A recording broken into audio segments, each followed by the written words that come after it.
अस्सलाम वालेकुम students. First year physics chapter 3 के इस लेक्चर में हम डिस्प्लेसमेंट टाइम ग्राफ को डिस्कस करेंगे। डिस्प्लेसमेंट टाइम ग्राफ में हमने स्टूडेंट्स 3 हेडिंग्स जो हैं वो ले लेनी है। तो जो डिस्प्लेसमेंट टाइम ग्राफ है इसके जो 3 एस्पेक्ट्स हैं, जो 3 हमारी मेन हेडिंग्स होंगी, उसके अंदर सबसे पहले हम ये देखेंगे कि ये किन वेरिएबल्स के दरमियान में ये ग्राफ जो है वो मौजूद है। दूसरी सबसे अहम हमारी हेडिंग होगी, मोस्ट इम्पॉर्टेंट पार्ट इस लेक्चर का होगा, जो करेक्टरिस्टिक्स हैं डीटी ग्राफ की, यानी डिस्प्लेसमेंट टाइम ग्राफ की करेक्टरिस्टिक्स। और इन करेक्टरिस्टिक्स में हमारी 3 सब हेडिंग्स होंगी। सबसे पहले हम बात करेंगे स्लोप की, कि जो डिस्प्लेसमेंट टाइम ग्राफ है स्लोप उसका निकालें तो किसके इक्वल है। फिर हम ये देखेंगे कि उस स्लोप की नेचर क्या है, उसकी अगर डायरेक्शन निकालनी हो, डायरेक्शन का पता करना हो तो वो क्या होगी, उसको कैसे बताएंगे। और सबसे अहम जो बात होगी, वो शायद पूरे लेक्चर में सबसे इम्पॉर्टेंट है, वो जो डिफरेंट फॉर्म्स हैं डिस्प्लेसमेंट टाइम ग्राफ की, उन डिफरेंट फॉर्म्स को डिस्कस करेंगे। तीसरा जो हमारा हिस्सा होगा उसमें हम एक केस स्टडी लेंगे, यानी एक एग्जाम्पल लेंगे, और पहली 2 हेडिंग्स में जितना नॉलेज सीखा है वो एग्जाम्पल को सॉल्व करने के लिए इस्तेमाल करेंगे। यहाँ हमें 2 तरह की कैलकुलेशंस करनी है। एक हम एवरेज वेलोसिटी है उसको कैलकुलेट करेंगे, और फिर जो इंस्टेंटेनियस वेलोसिटी है उसको कैलकुलेट करेंगे। अगर आप ये सोच रहे हैं कि डिस्प्लेसमेंट टाइम ग्राफ में वेलोसिटी कहाँ से आ गई, तो स्टूडेंट्स डिस्प्लेसमेंट और टाइम बीच में एक स्लैश निकालें, लगाएं, तो आपको एक फार्मूला मिलेगा कि ये d/t है, displacement divide by time equals to velocity. तो जब हम डिस्प्लेसमेंट टाइम ग्राफ का स्लोप निकाल रहे होंगे तो दूसरे लफ्ज़ों में हम उसकी वेलोसिटी कैलकुलेट कर रहे होंगे। और वेलोसिटी 2 तरह की हम कैलकुलेट करेंगे, एवरेज और इंस्टेंटेनियस। तो इस तरह से स्टूडेंट्स सबसे पहले हमने ये देखना है कि किन 2 वेरिएबल्स के दरमियान में ये ग्राफ जो है वो बन रहा है। तो वो 2 वेरिएबल्स स्टूडेंट्स हमें नाम से पता चल जाते हैं। डिस्प्लेसमेंट टाइम ग्राफ है तो डिस्प्लेसमेंट और टाइम के दरमियान में ये ग्राफ एग्जिस्ट करता है। तो स्टूडेंट्स जो टाइम है उसको हम हॉरिजॉन्टल यानी एक्स एक्सिस पे लेंगे, और जो डिस्प्लेसमेंट है उसको वर्टिकल यानी वाई एक्सिस के ऊपर जो है वो रिप्रेजेंट किया जाएगा। इसकी वजह अगर आप जोड़ना चाहें तो वो ये है कि टाइम जो है वो डिस्प्लेसमेंट पे डिपेंड नहीं कर रहा, बल्कि डिस्प्लेसमेंट को देखा जाता है कि वो टाइम के हिसाब से चेंज हो रही है या नहीं हो रही। तो इसका मतलब हुआ कि टाइम एक इंडिपेंडेंट वेरिएबल है। तो इंडिपेंडेंट वेरिएबल्स हम आमतौर पर एक्स एक्सेस पे शो करते हैं, और डिस्प्लेसमेंट एक डिपेंडेंट वेरिएबल हुआ तो इसको हम वाई एक्सेस के ऊपर शो करेंगे। दूसरा हिस्सा और सबसे अहम हिस्सा करेक्टरिस्टिक्स डिस्प्लेसमेंट टाइम ग्राफ की, और उसमें हमारा जो पहला पॉइंट है स्टूडेंट्स वो स्लोप है। और पहले ये हम जान लेते हैं कि जब डिस्प्लेसमेंट टाइम ग्राफ का स्लोप निकालेंगे तो ये किसके इक्वल आता है, ये स्टूडेंट्स वेलोसिटी के इक्वल आता है। ये चीज़ आपसे एमसीक्यूज में पूछी जा सकती है। यहाँ हमने 2 बातें और सीखनी है। एक ये कि स्लोप कहते किसको हैं असल में, और दूसरा जो ये कि डिस्प्लेसमेंट टाइम ग्राफ का जो स्लोप है वो वेलोसिटी के इक्वल ही क्यों है, कुछ और क्यों नहीं बना, वेलोसिटी ही के क्यों इक्वल आ रहा है। तो पहले स्टूडेंट्स हम जान लेते हैं कि स्लोप कहते किस चीज़ को हैं। जब ग्राफ के लिए हम स्लोप का वर्ड या ज्योमेट्री में किसी जगह स्लोप का वर्ड यूज़ करेंगे तो इसका मतलब होता है स्टूडेंट्स ये टेन थीटा है। स्टूडेंट्स टेक्निकली मैथमेटिकली जो स्लोप है ये टेन थीटा के इक्वल है। ये टेन थीटा जो है वो स्लोप के इक्वल होता है, और टेन थीटा चूँकि रेशो है परपेंडिकुलर और बेस की, तो स्टूडेंट्स आप यूँ भी कह सकते हो कि जो स्लोप है वो परपेंडिकुलर और बेस है। एमसीक्यूज के हवाले से अगर देखें तो आपसे पूछा जा सकता है कि बताइए जी कि डिस्प्लेसमेंट टाइम ग्राफ में स्लोप किसके इक्वल है, वेलोसिटी। टेन थीटा किसके इक्वल है, वेलोसिटी। परपेंडिकुलर बेस की रेशो किसके इक्वल है, वेलोसिटी के इक्वल है। अब एक और अंदाज से भी हम बात कर सकते हैं। अगर यहाँ पे मैं एक ग्राफ की लाइन ले लूँ, इस पे कोई पॉइंट मैं यहाँ पे मार्क कर लेता हूँ, इस पॉइंट पे मैं एक लाइन ड्रॉ करता हूँ, टेंजेंट वाली लाइन, और स्टूडेंट्स उसको मैं एक ट्रायंगल में कन्वर्ट कर देता हूँ। इसके लिए मुझे एक परपेंडिकुलर मिल जाएगा और एक बेस जो है वो मिल जाएगा। अब स्टूडेंट्स मैं अगर कह रहा हूँ कि ये स्लोप जो है ये परपेंडिकुलर और बेस की रेशो है, तो परपेंडिकुलर आम तौर पे ऊपर वाली लाइन होती है, वर्टिकल लाइन होती है, और इंग्लिश में इसको हम एक नाम दें तो हम इसको राइज कह सकते हैं, क्योंकि परपेंडिकुलर जो है इसमें ऊपर जा रहे हैं, वर्टिकल में ऊपर जा रहे हैं, तो इसको फिर राइज कह सकते हैं। और जो बेस है वो आमतौर पे हॉरिजॉन्टल लाइन होती है जिस पे दौड़ा जाता है, इसलिए बेस को हम रन कह सकते हैं। तो इसको राइज और रन की रेशो भी कहा जा सकता है जो स्लोप है, या इवन राइज और रन को माइंड में रखते हुए आप ये मालूम कर सकते हैं कि स्लोप कम है या ज़्यादा है। तो मैं आपके सामने मुख्तलिफ जो है वो ग्राफ लाइंस जो है वो लगाता हूँ। एक ग्राफ लाइन जो है यहाँ पे स्टूडेंट्स, एक ग्राफ लाइन जो है ये होगी, एक ग्राफ लाइन जो है तीसरी यहाँ पे होगी, चौथी ग्राफ लाइन यहाँ पे ले लेता हूँ, नंबर भी कर देता हूँ 1 2 3 एंड 4। अब इन चारों लाइंस के अंदर अगर आप देखें तो जो पहली लाइन है स्टूडेंट्स, इसका राइज ज़्यादा है, रन कम है। अगर इसको आप एक्स एक्सिस के हिसाब से इस पर हॉरिजॉन्टल इसका रन आप देखें तो इसमें राइज ज़्यादा है, ऊपर ज़्यादा गया है, आगे सामने कम गया है, तो इसका राइज ओवर रन ज़्यादा है, तो इसका मतलब है कि ये इसका स्लोप ज़्यादा है। दूसरे का राइज ओवर रन कम है, यानी ये 1 के मुकाबले में तो कम है ना, 1 और 2 को कंपेयर कर रहे हैं, तो 2 का जो राइज ओवर रन है, जो स्लोप है वो 1 के मुकाबले में कम हुआ। 3 का राइज ओवर रन यानी स्लोप जो है वो 2 के मुकाबले में कम हुआ, और 4 का राइज ओवर रन जो है वो यानी स्लोप जो है वो 3 के मुकाबले में कम, ये सबसे कम हुआ। तो इस तरह से एक ग्राफ की लाइन जितनी ऊपर जाती जाएगी उसका स्लोप उतना बढ़ता जाएगा, और जितनी नीचे आती जाएगी उतना स्लोप उसका कम होता जाएगा। या दूसरे लफ्ज़ों में जितनी वो लाइन सीधी होती जाएगी, स्ट्रेट होती जाएगी, उतना उसका स्लोप जो है वो कम होता जाएगा, क्योंकि एक जो स्ट्रेट लाइन है उसका राइज ओवर रन जो है वो ज़ीरो होता है, उसमें सिर्फ रन है, राइज तो है ही नहीं है, तो ज़ीरो बाई रन हम करेंगे, राइज ज़ीरो, रन की कोई वैल्यू है तो ज़ीरो बाई रन करेंगे तो आंसर जो है वो तो कुछ भी नहीं आया, ज़ीरो आया। इसका मतलब है कि जो स्टूडेंट्स हमारे पास एक सिर्फ सीधी लाइन हो, स्ट्रेट लाइन हो, तो उसका स्लोप इक्वल टू ज़ीरो आएगा। तो ये मुख्तलिफ एस्पेक्ट्स हैं जिनके हवाले से आप स्लोप को याद रख सकते हैं। अब हम दूसरे हिस्से की तरफ आते हैं और ये जानते हैं कि भाई डिस्प्लेसमेंट टाइम ग्राफ में जो स्लोप है वो वेलोसिटी के इक्वल ही क्यों निकला है, कोई और चीज़ क्यों नहीं बनी। तो इसके लिए रफ में जाते हैं और एक बड़ा सा फिगर बना लेते हैं, ग्राफ ले लेते हैं एक ख़ास तरह का, या कोई सा भी आप ग्राफ ले लेते हो, यानी ग्राफ की लाइन कोई सी भी आपकी हो सकती है, और वहाँ पे आप स्लोप को कैलकुलेट कर सकते हो। तो मैं यहाँ पे एक ऐसा ग्राफ ले रहा हूँ जिसमें के टाइम बढ़ने के साथ साथ स्टूडेंट्स जो डिस्प्लेसमेंट है वो भी इंक्रीज़ हो रही है। तो एक स्टूडेंट्स जो लाइन आएगी वो एक स्ट्रेट लाइन आ गई, तो यहाँ स्ट्रेट लाइन की सूरत में एक मैंने ग्राफ लाइन जो है वो ले ली। इसके ऊपर अब मुझे स्लोप कैलकुलेट करना है।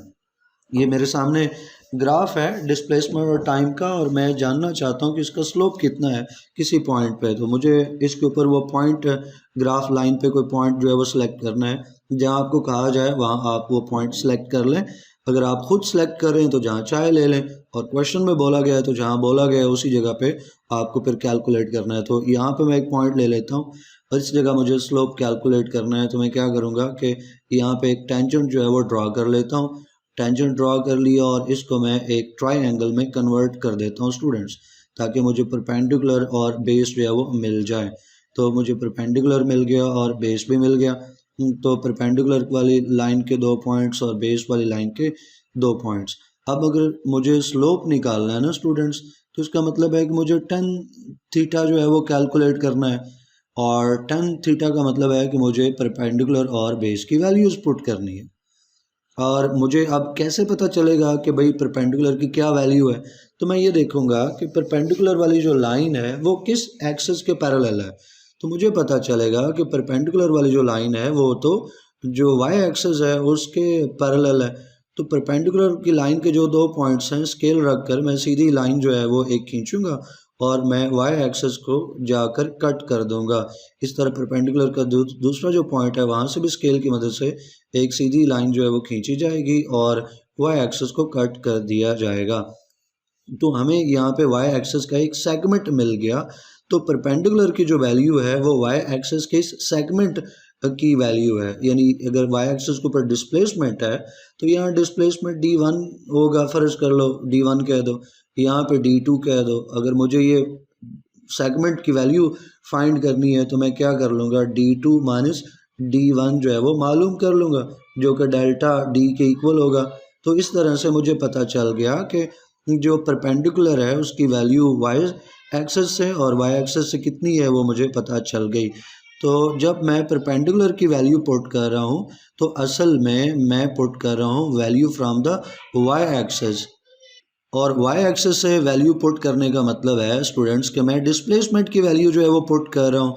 इसी तरह अगर जो बेस है उसकी वैल्यू पुट करनी है स्टूडेंट्स, तो बेस आप देखोगे कि किस एक्सिस के पैरेलल है, तो बेस तो एक्स एक्सिस के पैरेलल है। तो बेस के जो 2 पॉइंट्स हैं स्केल रख के आप वहाँ से लाइन खींचोगे और एक्स एक्सिस को जाके 2 पॉइंट्स के ऊपर जो है वो आप कट कर दोगे तो आपको एक्स एक्सिस का एक सेगमेंट मिल जाएगा। तो फर्ज कर लो जो पहला टाइम है एक्स एक्सिस के ऊपर जो टाइम है, तो जो पहला पॉइंट है उसको t1 कह दो, दूसरा पॉइंट है t2 कह दो, और अगर आपको ये सेगमेंट निकालना है तो ये d2 minus t2 minus t1 होगा, जो कि इक्वल्स टू डेल्टा t हम कह सकते हैं। तो अगर मुझे बेस की वैल्यू पुट करनी है तो इसका मतलब है कि मैं असल में बेस की वैल्यू कहाँ से लेके पुट कर रहा हूँ, एक्स एक्सिस से। तो एक्स एक्सिस के ऊपर क्या मौजूद है, एक्स एक्सिस के ऊपर तो टाइम मौजूद है। तो एक्स एक्सिस से वैल्यू पुट करने का मतलब है मैं टाइम की वैल्यू जो है वो पुट कर रहा हूँ। तो वाई एक्सिस की वैल्यू पुट करने का मतलब था डिस्प्लेसमेंट पुट करना, एक्स एक्सिस की वैल्यू पुट करने का मतलब है टाइम पुट करना, तो d बाई टी आया और d by T is equal to velocity. तो इस तरह से ये हमें पता चल गया, हमने साबित कर दिया कि जो डिस्प्लेसमेंट टाइम ग्राफ है उसका जो स्लोप है वो वेलोसिटी के इक्वल है। स्टूडेंट्स आई होप कि ये पॉइंट्स आपको समझ आए होंगे। जो हमारा आखिरी हिस्सा होगा इस लेक्चर का, जब हम एग्जाम्पल सॉल्व करेंगे वहाँ पे ये पॉइंट्स आपको बहुत ज़्यादा काम आएंगे। अब आगे बढ़ाते हैं हम बात को और डायरेक्शन ऑफ स्लोप की बात करते हैं। स्टूडेंट्स ये जो डिस्प्लेसमेंट टाइम ग्राफ का स्लोप है इसके जितने भी फीचर्स होंगे वो डिस्प्लेसमेंट के ऊपर डिपेंड करेंगे। अगर डिस्प्लेसमेंट ज़ीरो है तो स्टूडेंट्स जो स्लोप है वो ज़ीरो होगा, अगर डिस्प्लेसमेंट पॉजिटिव है तो जो स्लोप है वो पॉजिटिव होगा, और अगर डिस्प्लेसमेंट नेगेटिव है तो स्टूडेंट जो स्लोप है डिस्प्लेसमेंट टाइम ग्राफ का वो भी नेगेटिव होगा। और स्लोप नेगेटिव होने का मतलब है कि डिस्प्लेसमेंट नेगेटिव है, और डिस्प्लेसमेंट नेगेटिव होने का मतलब है डिस्प्लेसमेंट डिक्रीज हो रही है, और डिस्प्लेसमेंट डिक्रीज हो रही है तो इसका मतलब है कि वो ऑब्जेक्ट वो बॉडी जो आगे गई थी अब वो वापस आ रही है रिवर्स डायरेक्शन में, रिवर्स मोशन में वो ऑब्जेक्ट बॉडी मौजूद है क्योंकि उसकी डिस्प्लेसमेंट डिक्रीज हुई, तो इसका मतलब है वो वापस आ रही है, वापस आ रही है तो रिवर्स मोशन हुई। अब तीसरी जो हमारी हेडिंग है, सब हेडिंग है, वो सबसे इम्पॉर्टेंट पार्ट है इस लेक्चर का, जिसमें हम different forms of displacement time graph को डिस्कस करेंगे। इससे पहले कि डिफरेंट फॉर्म्स की तरफ जाएं, मैं आपको रफ में जाके पहले इसकी एक आउटलाइन दूंगा ताकि आपको पता चल जाए कि भाई ये जो डिफरेंट फॉर्म्स हैं ये कैसे बन रही हैं और हमारे पास क्या पॉसिबिलिटीज़ हैं, ताकि एक पूरा ओवरव्यू आपको मिल जाए और फिर लेक्चर कंटेंट समझना आसान हो जाए। तो जो डिस्प्लेसमेंट टाइम ग्राफ है स्टूडेंट्स, इसमें अगर फॉर्म्स की पॉसिबिलिटी देखी जाए तो पहले तो दो बड़ी मेन कैटेगरीज निकलती हैं स्टूडेंट्स। एक तो ये है कि जो ऑब्जेक्ट है, जो बॉडी है, उसकी पोजीशन में कोई चेंज नहीं है, तो हम लिख लेंगे there is no change in position, या आप कह सकते हो नो चेंज इन डिस्प्लेसमेंट, या फिर आप कह सकते हो कि उस ऑब्जेक्ट की बॉडी की जो डिस्प्लेसमेंट है वो ज़ीरो है कि उसकी पोजीशन में कोई चेंज नहीं आया। दूसरी पॉसिबिलिटी हो सकती है कि उस बॉडी की पोजीशन में चेंज आ रहा है, तो वो भी हम लिख लें कि there is change in position.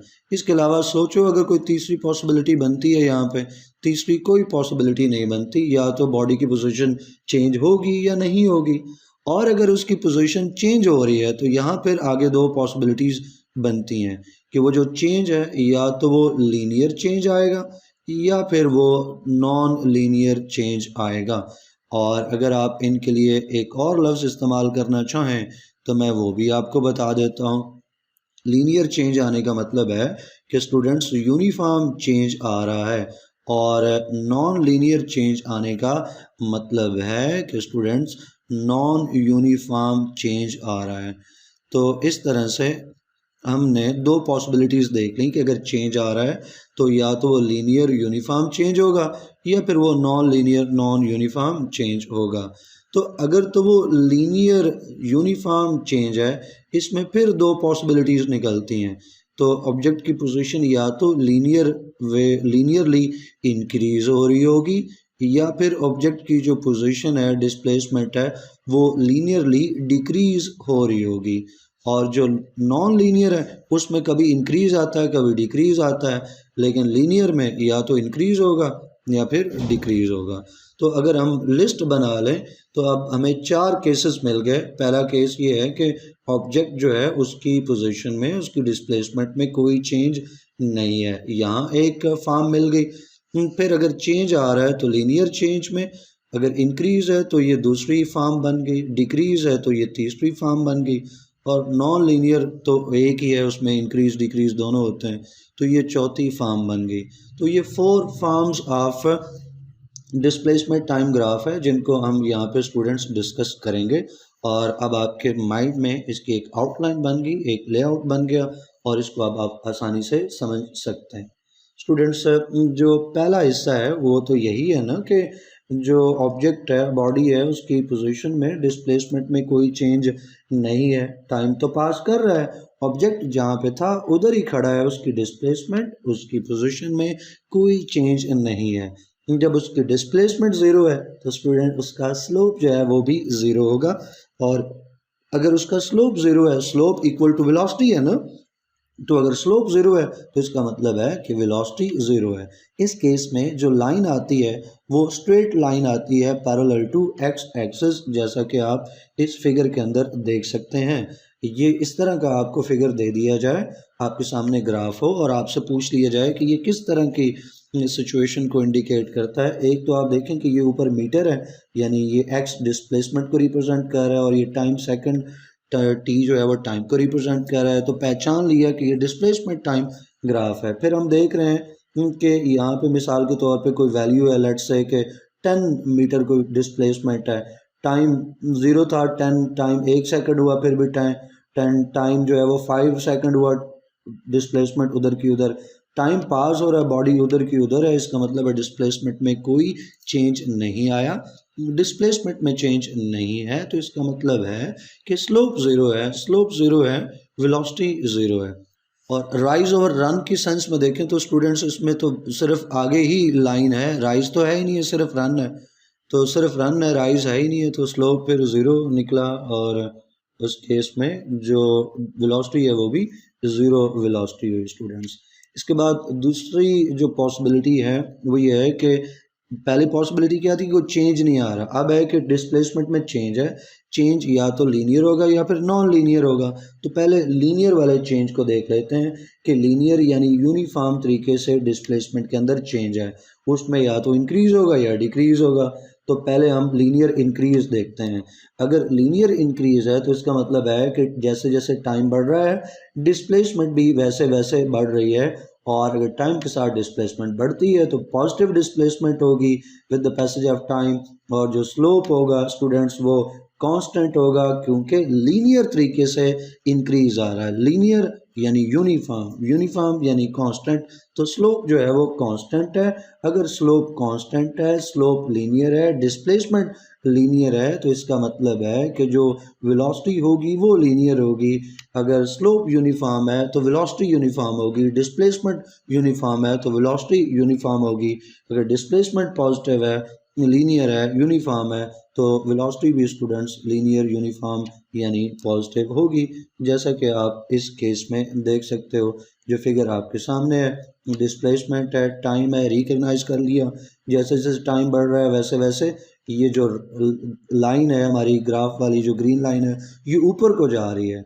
जैसे जैसे आगे जा रहे हैं हम, रन भी है, राइज भी है, और जैसे जैसे रन है वैसे वैसे राइज है, आगे भी जा रहा है स्टूडेंट्स और ऊपर भी जा रहा है ग्राफ। तो इसका मतलब है कि इसका स्लोप है, और एक जैसा ये एक जैसी लाइन ऊपर जा रही है, स्ट्रेट लाइन जा रही है, तो ये जो स्ट्रेट लाइन इस तरह से होती है वो यूनिफॉर्म कंडीशन को इंडिकेट करती है। यूनिफॉर्म तरीके से डिस्प्लेसमेंट बढ़ रही है, डिस्प्लेसमेंट बढ़ रही है, डिस्प्लेसमेंट में चेंज आ रहा है, तो वेलोसिटी तो आएगी, लेकिन वो जो वेलोसिटी आएगी डिस्प्लेसमेंट के यूनिफॉर्म होने से वेलोसिटी यूनिफॉर्म होगी, डिस्प्लेसमेंट के पॉजिटिव होने से वेलोसिटी जो है वो स्टूडेंट्स पॉजिटिव होगी।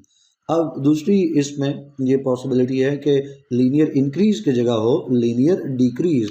तो अगर डिस्प्लेसमेंट डिक्रीज हो रही है तो इसका मतलब है डिस्प्लेसमेंट नेगेटिव है, और ये डिक्रीज लीनियर डिक्रीज है with the passage of time, यानी टाइम बढ़ रहा है, जैसे जैसे जितना टाइम बढ़ता है उसी हिसाब से वेलोसिटी के अंदर डिक्रीज आ रहा है, इक्वल इंटरवल्स में इक्वल डिक्रीज आ रहा है। तो इसका मतलब है कि जो स्लोप है वो डाउनवर्ड होगा, वो नेगेटिव डायरेक्शन में होगा, वो ओरिजिन की तरफ होगा, वो नीचे की तरफ होगा, डाउनवर्ड होगा, क्योंकि डिस्प्लेसमेंट डिक्रीज हो रही है, डिस्प्लेसमेंट ओरिजिन की तरफ आ रही है, नीचे की तरफ आ रही है।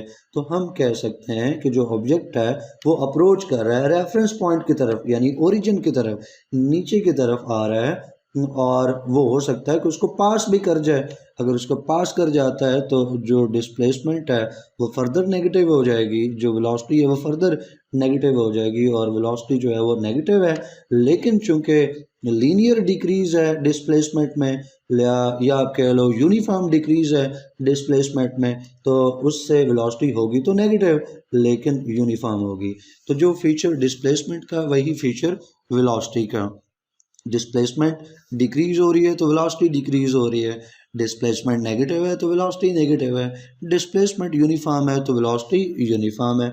जैसा कि आप इस फिगर के अंदर देख सकते हैं कि पहले क्या हुआ कि वेलोसिटी जो है स्टूडेंट्स, पहले उसकी डिस्प्लेसमेंट थी, यहाँ पे डिस्प्लेसमेंट डिक्रीज हो रही है, वेलोसिटी डिक्रीज हो रही है स्टूडेंट्स, अल्टीमेटली यहाँ पे वो रेफरेंस पॉइंट आ गया, ओरिजिन आ गया, और ओरिजिन से भी वो आगे लाइन जो है वो जा रही है, इसका मतलब है डिस्प्लेसमेंट उसकी नेगेटिव हो रही है, वो नीचे की तरफ नेगेटिव वाई एक्सिस की तरफ जा रही है, मींस कि डिस्प्लेसमेंट नेगेटिव होगी, वेलोसिटी नेगेटिव होगी, अगरचे उसकी यूनिफॉर्म वेलोसिटी है, लेकिन डिस्प्लेसमेंट के नेगेटिव होने से, डिक्रीज होने से जो वेलोसिटी है वो उसकी नेगेटिव है। शुरू में क्या है कि जब तक वो ज़ीरो को उसने क्रॉस नहीं किया है, ज़ीरो को क्रॉस नहीं किया, इसका मतलब है कि डिस्प्लेसमेंट डिक्रीज हो रही है और वेलोसिटी डिक्रीज हो रही है, लेकिन अभी डिस्प्लेसमेंट नेगेटिव नहीं हुई, वेलोसिटी नेगेटिव नहीं हुई। जैसे ही उसने ज़ीरो को क्रॉस किया, रेफरेंस लाइन को क्रॉस किया, ओरिजिन को क्रॉस किया, तो डिस्प्लेसमेंट हो गई नेगेटिव, जिससे वेलोसिटी भी हो गई नेगेटिव, लेकिन चूंकि स्ट्रेट लाइन है तो इसका मतलब यूनिफॉर्म डिक्रीज है, यूनिफॉर्म डिक्रीज है तो वेलोसिटी यूनिफॉर्म होगी बट नेगेटिव। इसके बाद है स्टूडेंट्स के चेंज तो आ रहा है डिस्प्लेसमेंट में, लेकिन लीनियर नहीं है, नॉन लीनियर डिस्प्लेसमेंट है। अगर डिस्प्लेसमेंट नॉन लीनियर है तो इसका मतलब है कि जो स्लोप है वो भी डिफरेंट टाइम पे डिफरेंट है, स्लोप चेंज हो रहा है, और स्लोप के चेंज होने से वेलोसिटी जो है वो चेंज हो रही है, और फिर बार बार चेंज होती हुई टाइम के साथ चेंज होती है वेलोसिटी को हम वेरिएबल वेलोसिटी कहते हैं। जब आपने देखा कि डिस्प्लेसमेंट लीनियर थी तो वेलोसिटी जो है वो यूनिफॉर्म थी, लेकिन जब डिस्प्लेसमेंट नॉन लीनियर हुई तो वेलोसिटी वेरिएबल हो गई, कभी डिस्प्लेसमेंट बढ़ रही है, कभी डिस्प्लेसमेंट कम हो रही है, इस तरह वेलोसिटी कभी बढ़ रही है, वेलोसिटी कभी कम हो रही है, तो displacement non linear, velocity non linear यानी वेरिएबल। और जो स्लोप है वो भी डिफरेंट टाइम पे डिफरेंट है, यानी स्लोप भी कांस्टेंट नहीं है बल्कि चेंज हो रहा है। ऊपर के दोनों केसेस में जब डिस्प्लेसमेंट जो है वो लीनियर थी, खा उसमें इंक्रीज हो या डिक्रीज हो, तो लीनियर जब डिस्प्लेसमेंट होगी तो उसमें स्लोप कांस्टेंट होगा, वेलोसिटी यूनिफॉर्म निकलेगी, खा वो पॉजिटिव हो या नेगेटिव हो। लेकिन जब डिस्प्लेसमेंट नॉन लीनियर है तो स्लोप जो है वो कांस्टेंट नहीं रहेगा, स्लोप इसका मतलब है चेंज हो रहा है डिस्प्लेसमेंट के चेंज होने से, डिफरेंट तरीके से चेंज होने से, यानी कभी डिस्प्लेसमेंट बढ़ी कभी कम हुई, स्लोप कभी बढ़ा कभी कम हुआ, वेलोसिटी कभी बढ़ी कभी कम हुई, जैसा कि आप इस फिगर के अंदर देख सकते हो कि शुरू में इंक्रीज है फिर आहिस्ता आहिस्ता डिक्रीज है। तो यहाँ पे हमें एक सीधी लाइन मिलने के बजाय स्टूडेंट्स यहाँ पे हमें एक कर्व मिल रहा है, तो ये जो कर्व है ये इंडिकेट करता है वेरिएबल वेलोसिटी को, और दूसरे लफ्ज़ों में नॉन लीनियर डिस्प्लेसमेंट को। स्टूडेंट्स अब तीसरा हिस्सा इस लेक्चर का और आखिरी हिस्सा जो कि एक एग्जाम्पल है, अब इस एग्जाम्पल को हमने सॉल्व करना है, जो डाटा बल्कि ये सॉल्व ही है एक तरह से, हमने इसको सीखना है, जो ऊपर हमने नॉलेज गेन किया उसको यहाँ पे अप्लाई करना है। अब हमने क्या करना है स्टूडेंट्स के इस डाटा को लेके जो है ना वो ग्राफ कंस्ट्रक्ट कर लेना है। तो मैं आपको समझाता हूँ इस डाटा को लेके ग्राफ कैसे बनेगा। इसके लिए आप ग्राफ पेपर आपके पास हो तो बेहतरीन चीज़ है, क्योंकि उसमें ऑलरेडी स्मॉल बॉक्सेस यानी स्क्वेयर्स बने होते हैं, उनको लेके स्केल बनाना बहुत आसान है। ये छोटा सा नन्ना मुन्ना सा जो आपको स्क्वेयर नज़र आ रहा है, एक बॉक्स नज़र आ रहा है, ये एक स्मॉल डिवीजन है। तो डिस्प्लेसमेंट के लिए भी स्केल बना लेना है, टाइम के लिए भी स्केल बना लेना है। डिस्प्लेसमेंट के लिए हम कहें तो एक स्मॉल डिवीजन, ये एक स्मॉल बॉक्स जो है 5 मीटर के इक्वल है, और अगर टाइम के लिए कहें तो ये एक स्मॉल डिवीजन, ये एक स्मॉल जो स्क्वायर है वो 2 सेकंड के इक्वल है। ये हमने खुद सेलेक्ट करना होता है, आपकी मर्ज़ी है। आप एक स्मॉल डिवीजन को 5 मीटर के बजाय आप 10 मीटर कह दो, या आप 2.5 मीटर कह दो, या 2 मीटर कह दो, 1 मीटर कह दो। ये आपने खुद सेलेक्ट करना होता है। जिस तरह का आप स्केल सेलेक्ट करेंगे उतना छोटा या उतना बड़ा आपका ग्राफ बनेगा। एनी हो, तो यहाँ पे वन स्मॉल डिवीजन जो है 5 मीटर के इक्वल है। तो यहाँ पे देखें ये हो गया स्टूडेंट्स ओरिजिन 0, इससे ऊपर पॉजिटिव वाई एक्सेस, इससे नीचे negative Y axis. Positive Y axis को positive displacement, negative Y axis के ऊपर नेगेटिव डिस्प्लेसमेंट। तो एक स्मॉल जो बॉक्स है वो 5 मीटर के इक्वल है। तो यहाँ से चले हम 0 से, तो 5 मीटर, देन 10 मीटर, 15 मीटर, ये 20 मीटर आ गया। इसी तरह ऊपर 25 मीटर, 30 मीटर, 35 मीटर, और ये 40 मीटर एंड सो ऑन। नीचे भी जाएं तो ये -5 मीटर, -10 मीटर, -15 मीटर, -20, फिर माइनस आगे जाएं -25, -30, -35 और -40 एंड सो ऑन। टाइम के लिए मूव करें तो एक स्मॉल डिवीजन 2 सेकंड के इक्वल है। तो स्टूडेंट्स यहाँ पे आ गया जी ये 2 सेकंड्स, यहाँ पे 4 सेकंड्स, 6 सेकंड्स, 8 सेकंड्स, और ये हो गया 10 सेकंड्स। फिर आ गए 12 seconds, 14 seconds, 16 seconds, then 18 seconds, और then 20 seconds and so on. तो इस तरह से हमने मार्किंग कर ली है। तो जैसा यहाँ पे आप देख सकते हो, मैंने आपको समझा तो दिया कि ये कैसे उसने मार्क किए हुए हैं, लेकिन जो गैप है वो 0 से 20 तक, 0, 20, 40, 60 बॉक्सेस को काउंट करते हुए, और इधर 10 का गैप है। 0 से लेकर 10 सेकंड्स यहाँ पे बनते हैं, मार्क कर लें। जैसे बॉक्सेस को काउंट करके मैंने देखा 2 सेकंड, 4 सेकंड, 8 सेकंड, जहाँ 10 मिलेगा वहीं पे 10 लिखा जाएगा ना, जहाँ 20 मिलेगा वहीं पे 20 लिखा जाएगा, जहाँ 30 बनता है वहीं पे 30 जो है वो लिखा जाएगा, एंड सो ऑन। तो ये हमने ग्राफ के ऊपर स्केल के हिसाब से मार्किंग कर ली। अब हम अपने डाटा को रीड करेंगे। डाटा पे है कि जब 10 सेकंड्स हैं तो उस वक्त डिस्प्लेसमेंट कितनी है, 30 है। तो हम 10 को मार्क करेंगे और 30 को मार्क करेंगे। स्टूडेंट्स टाइम के ऊपर आप 10 को मार्क करें तो ये हो गया हमारे पास 10 सेकंड्स वाला, ये पॉइंट हमने ले लिया। फिर हमने वाई एक्स के ऊपर 30 को मार्क करना है, तो ये 20 और 40 के दरमियान में ये हुआ 30। अब हमने 10 और ये 30 वाले इन पॉइंट्स को मिलाना है।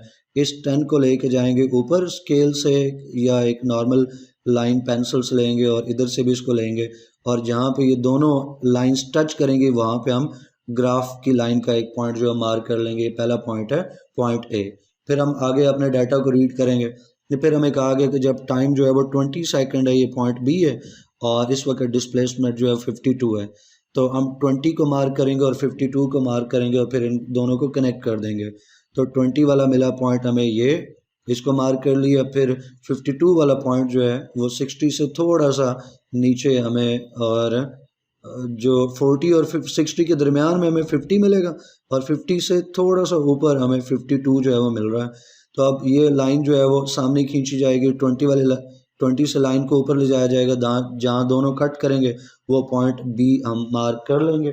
फिर इसी तरह से स्टूडेंट्स अगले डाटा को आप रीड करोगे, देन बल्कि मैं कुछ गैप के बाद अब जाता हूँ, क्योंकि मुझे सिर्फ समझाना है, सारे पॉइंट्स को डिस्कस नहीं करना है। तो हम 50 के ऊपर देख लेते हैं। जब टाइम 50 सेकंड है तब डिस्प्लेसमेंट जो है वो -37 है।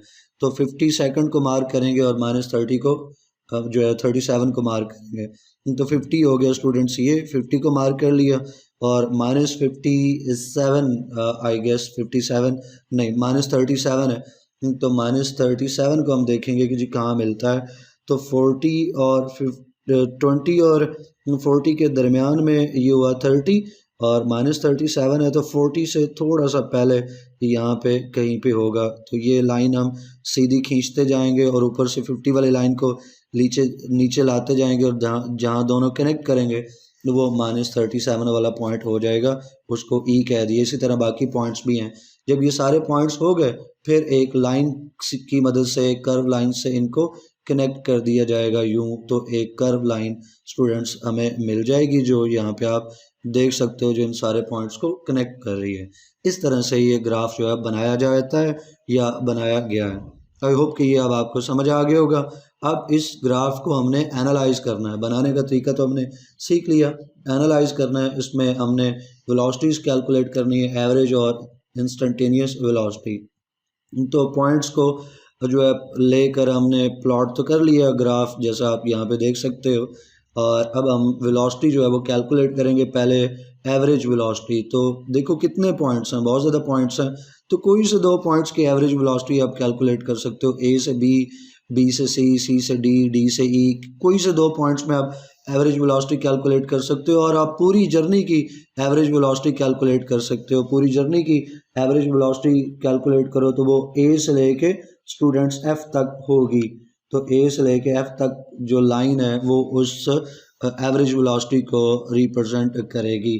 तो अब कोई से दो पॉइंट्स के दरमियान में एवरेज वेलोसिटी कैलकुलेट कर सकते हैं। तो पहले अगर हम कैलकुलेट करें स्टूडेंट्स ए से बी तक, अब इसको कैसे कैलकुलेट करेंगे, तो हम जानते हैं कि जो वेलोसिटी है वो स्लोप की इक्वल है। ये तो हमने शुरू में सीख लिया, उसी नॉलेज को यहाँ पे इस्तेमाल करेंगे। हमें पता है वो स्लोप की इक्वल है, और स्लोप हम जानते हैं कि वो इक्वल होता है स्टूडेंट किसके, स्लोप इक्वल है परपेंडिकुलर ओवर बेस के, यानी वो इक्वल है Y axis over X axis के जो पॉइंट्स हैं उनको लेके।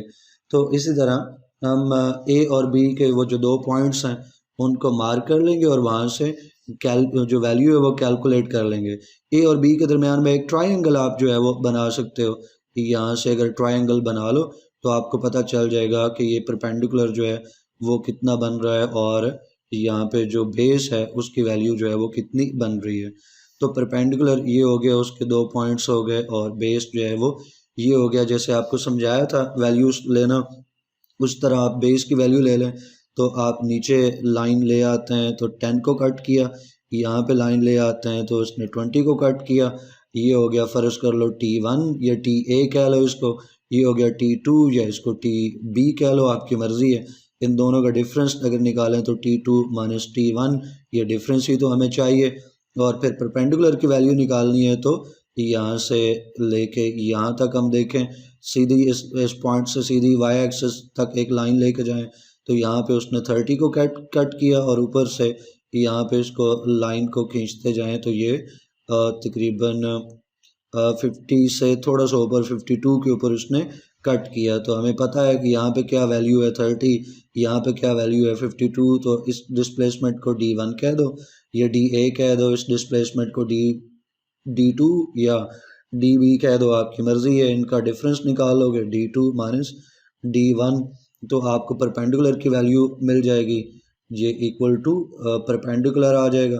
और यहाँ T2 माइनस T1 ये बेस के इक्वल आ जाएगा। परपेंडिकुलर और बेस की आप रेशो बना लें और वहाँ पे ये दोनों वैल्यूज़ पुट कर लें, यानी D2 minus D1 divided by T2 minus T1, तो आपको एवरेज वेलोसिटी मिल जाएगी ए और बी के दरमियान में, जैसा कि यहाँ पे आप नोट्स में देख सकते हैं। तो यहाँ पे ग्राफ में जो है, और आप हमारी बुक में जो है डिस्प्लेसमेंट को एक्स इंडिकेट किया गया, तो पॉइंट ए पे जो डिस्प्लेसमेंट है एक्स ए 30 मीटर होगी, और जो टाइम है वो 10 सेकंड का हो गया TA। और जो पॉइंट बी है, जैसे ग्राफ में देख सकते हैं वहाँ पे जो डिस्प्लेसमेंट है उसको XB से इंडिकेट करें 52 मीटर, और जो पॉइंट बी पे टाइम है TB से इंडिकेट करें 20 सेकंड। जो वेलोसिटी है वो y और x पॉइंट्स का डिफरेंस होगा, स्लोप की इक्वल होगा। परपेंडिकुलर बेस होगा, परपेंडिकुलर इक्वल है जैसे आपको समझाया XB माइनस XA के, या D2 माइनस D1 जैसे पहले आपको समझाया। और टाइम TB माइनस TA कर लें, वैल्यूज़ आप इनकी पुट कर लें, डिफरेंस निकालें। इन दोनों का डिफरेंस 22, नीचे बेस में या डिनोमिनेटर में डिफरेंस 10 का, तो इसको डिवाइड करें तो 2.2 मीटर पर सेकंड जो वेलोसिटी है वो आपको मिलती है। इसी तरह बाकी पॉइंट्स जो हैं उनके दरमियान में भी आप वेलोसिटी कैलकुलेट कर सकते हो। मैं चूँकि एक पॉइंट में समझा चुका तो इस पे अब मैं टाइम नहीं लूँगा, ये बिल्कुल वैसे ही है जैसे आपको पहले समझाया। तो अब अगर पहला हिस्सा समझ आ गया है वेलोसिटी कैलकुलेट करने का तो इसमें कोई इशू नहीं होना चाहिए। इसी तरह कोई से दो पॉइंट्स के दरमियान में हम एवरेज वेलोसिटी जो है वो कैलकुलेट कर सकते हैं। और अगर हम इसके ऊपर कुछ की पॉइंट्स जो है वो मेंशन करें तो हम कह सकते हैं कि जो एवरेज वेलोसिटी है कार की, अगर लॉन्ग टाइम है, लॉन्ग इंटरवल और टाइम है, तो वो हमें कंप्लीट डिस्क्रिप्शन नहीं देती। ये याद रखिएगा ये बात कि अगर लॉन्ग इंटरवल के ऊपर स्टूडेंट्स हम एवरेज वेलोसिटी लेते हैं ना तो हमें वो बॉडी की मोशन से मुतल्लिक कुछ भी नहीं बताती। मिसाल के तौर पे पॉइंट ए से लेके पॉइंट एफ तक या पॉइंट डी तक मैं ले लेता हूँ, ए से डी तक की मैं एवरेज वेलोसिटी कैलकुलेट करता हूँ। तो ज़रा लाइन तो देखें किस तरह की लाइन है। ये तो एक जो है वो स्ट्रेट लाइन जो है वो हमें मिली है। तो अगर सिर्फ इस स्ट्रेट लाइन को देखा जाएगा जो कि एवरेज वेलोसिटी को इंडिकेट करती है तो देखने वाले को क्या पता चलेगा। अगर बाकी पूरा ग्राफ जो है वो मिटा दिया जाए और ए से डी तक ये स्ट्रेट लाइन जो है वो रहने दी जाए, एवरेज वेलोसिटी वाली लाइन जो है वो रहने दी जाए, तो देखने वाले को तो यही पता चलेगा ना कि भाई उसकी वेलोसिटी लीनियर तरीके से डिक्रीज़ हो रही है। लेकिन हकीकत में क्या था, हकीकत में पहले इंक्रीज़ आया, फिर डिक्रीज़ आया, ए से बी, बी से सी से डी आया। तो असल मोशन कुछ उसकी और थी और एवरेज वेलोसिटी हमें कुछ और मोशन जो है वो बता रही है। तो इसका मतलब है कि लॉन्गर अगर इंटरवल ऑफ टाइम है तो लॉन्गर इंटरवल ऑफ टाइम पे जो एवरेज वेलोसिटी है वो हमें जो एक्चुअल मोशन है बॉडी की, कार की, ऑब्जेक्ट की, उससे मुतल्लिक ज़्यादा मालूमात नहीं देती है, बल्कि वो एक तरह से मिस गाइड देती है, मिस गाइड करती है और complete description motion of the object उससे मुतल्लिक हमें पता नहीं चलता है।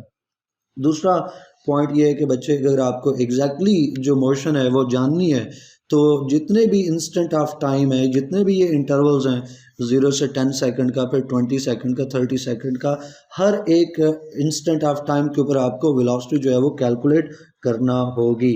और हमने लॉन्गर इंटरवल के लिए एवरेज वेलोसिटी का जिक्र किया।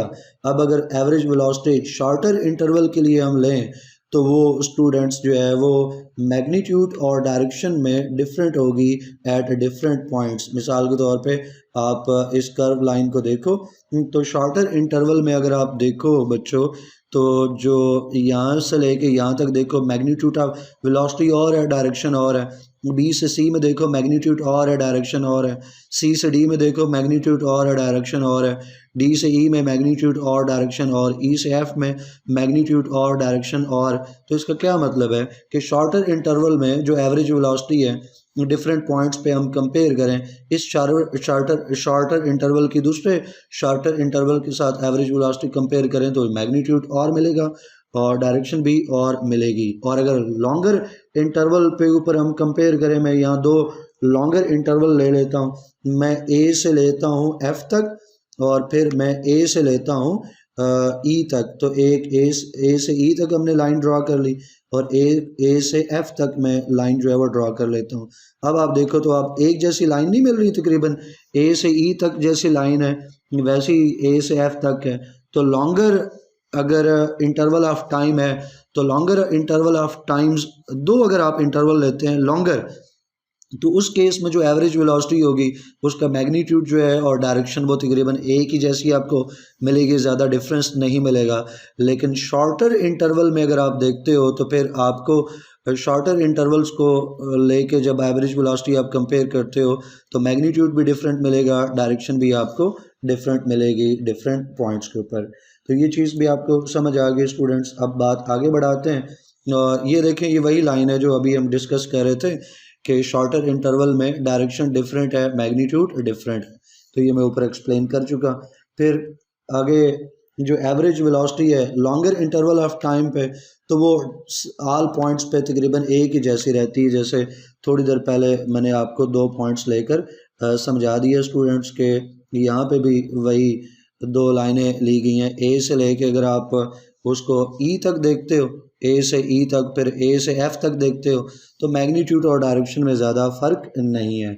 और अगर हम बात करें इंस्टेंटेनियस वेलोसिटी की, जिसको अभी हम एक हेडिंग में भी देखेंगे, अगर आपने इंस्टेंटेनियस वेलोसिटी निकालनी है तो वो किसी भी इंस्टेंट ऑफ टाइम के ऊपर वेलोसिटी होती है। उसके लिए जो कर्व्ड पाथ है उसके ऊपर कोई एक इंस्टेंट ऑफ टाइम आप चुनोगे, उस पर टेंजेंट ड्रॉ करोगे, वो जो टेंजेंट होगा वो आपको इंस्टेंट वेलोसिटी देगा। तो जो इंस्टेंट वेलोसिटी है वो निकालते हैं स्टूडेंट्स हम उस कर्व पाथ के ऊपर टेंजेंट से। Tangent gives instantaneous velocity at the curve path या curve line of the motion या curve line of the graph. तो टेंजेंट ड्रॉ करो, टेंजेंट जो है वो आपको डायरेक्शन देगा, डायरेक्शन ऑफ इंस्टेंटेनियस वेलोसिटी और magnitude of the instantaneous velocity. अब इसी चीज़ को स्टूडेंट्स हम एक हेडिंग के अंदर सीख लेते हैं कि कैलकुलेशन अगर हमें करनी है इंस्टेंटेनियस जो वेलोसिटी है, तो इंस्टेंटेनियस वेलोसिटीज तो बहुत छोटे टाइम के ऊपर होती है, very brief, very short instant of time, brief interval of time. तो इसका मतलब है कि हमें जो इंटरवल्स हैं उनको छोटा करना पड़ेगा डिस्प्लेसमेंट टाइम ग्राफ के ऊपर, और हमें एक फिर series of short straight line segments मिलेंगे, जैसा कि आप इस ग्राफ में देख सकते हो कि अगर छोटे छोटे सेगमेंट्स करें हम इसके, यहाँ पे ये छोटा सेगमेंट ऑलमोस्ट स्ट्रेट लाइन है, ये almost straight line, almost straight line. तो जो छोटे छोटे हम सेगमेंट्स बनाएंगे वो ऑलमोस्ट स्ट्रेट लाइन होंगे, और हर सेगमेंट की जो डायरेक्शन होगी अगर उसकी हम बात करना चाहें तो हर उस छोटा सा जो सेगमेंट है, वो जो शॉर्ट स्ट्रेट लाइन सेगमेंट है, उसकी जो डायरेक्शन है स्टूडेंट वही डायरेक्शन होगी जो वहाँ पे टेंजेंट की डायरेक्शन होगी। जैसा कि पहले डिस्कस किया कि जो इंस्टेंटेनियस वेलोसिटी है उसका ताल्लुक टेंजेंट के साथ है, जो टेंजेंट की डायरेक्शन वही इंस्टेंटेनियस वेलोसिटी की डायरेक्शन, जो टेंजेंट से मैग्नीट्यूड निकलेगा वही इंस्टेंटेनियस वेलोसिटी का मैग्नीट्यूड होगा। तो मेरी कोशिश रही है कि तमाम पॉइंट्स को इंतहाई डेप्थ में जाके आपको आसान लफ्ज़ों में समझाऊं। कोई क्वेश्चन क्यूरी हो तो कमेंट सेक्शन में लाजमी पूछिएगा। वीडियो को लाइक करना है, फेलोज़ के साथ शेयर करना है। इंशाल्लाह नेक्स्ट वीडियो में नेक्स्ट टॉपिक पढ़ेंगे। टिल देन अल्लाह हाफिज़।